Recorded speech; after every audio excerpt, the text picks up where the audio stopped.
Cycle ఎక్కండి.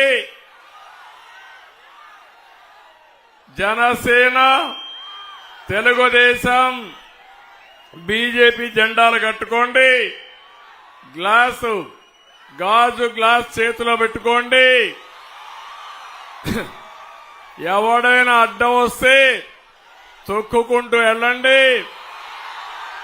ఇంకా ఏదైనా మాట్లాడితే గ్లాస్ మీద దాడి చేస్తే తిరిగి ఆ గ్లాసుని ఏం చేయాలో చేసి చూపించమని మిమ్మల్ని అందరినీ కోరుతున్నా.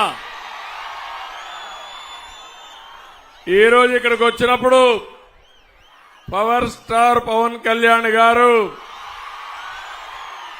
సినిమాల్లోనే హీరో కాదు, రాజకీయంలో నిజ జీవితంలో హీరో అయినటువంటి పవన్ కళ్యాణ్ గారు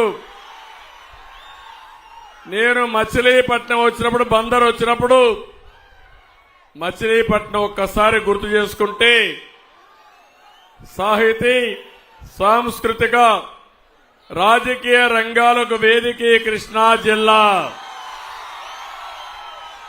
దేశానికి మహామహులు అందించిన గడ్డ ఈ కృష్ణా జిల్లా. ఒక్కసారి స్వాతంత్ర సమర యోధుడు, జాతీయ జెండా రూపశిల్పి పింగళి వెంకయ్య తమలో ఈరోజు దేశంలో జాతీయ జెండా ఎగరతా ఉందంటే అది మొట్టమొదటి ఎగిరింది కోనేరు సెంటర్లోనే ఎగిరింది తమ్ముళ్ళు. అది దీని చరిత్ర. అలాంటి చరిత్ర రాసిన బందరు పట్టణం ఇది. బ్రిటిష్ వాళ్ళ పేరులోనే ఒక వెలుగు వెలిగింది. ఒకప్పుడు ఇక్కడ బ్రహ్మాండమైన పోర్టు గాని ఇవన్నీ చిన్నప్పుడు చదువుకునేవాళ్ళం బందరు పోర్టు గురించి కూడా.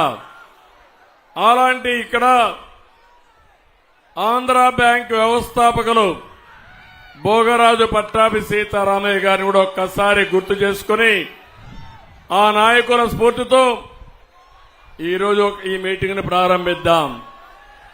తమిళలో ఒకటే కోరుతున్నాం, నేను గాని మిత్రుడు పవన్ కళ్యాణ్ గారు గాని బీజేపీ గాని స్వార్థం కోసం కూటమిగా ఏర్పడలేదు. మాది 3 జెండాలైనా అజెండా ఒకటే, సంక్షేమం, అభివృద్ధి, ప్రజాస్వామ్య పరిరక్షణ ధ్యేయంగా మేము ముందుకు వచ్చాం. ఇంతేకాదు, ప్రజలు గెలవాలి, రాష్ట్రం నిలవాలి, దానికోసం మీ ముందుకు వచ్చాం. మాతో కలిసి నడవమని మిమ్మల్ని అందరినీ కోరుతున్నా. ఇప్పుడే 2014లో రాష్ట్రం 2గా విడిపోయిన తర్వాత మొట్టమొదటిసారిగా ముందుకు వచ్చి 14 నేను పోటీ చేయను, ఎన్డీఏను సహకరిస్తారని స్వచ్ఛందంగా ముందుకొచ్చి సహకరించిన వ్యక్తి పవన్ కళ్యాణ్ గారని చెప్పి నేను మీకు తెలియజేస్తున్నా.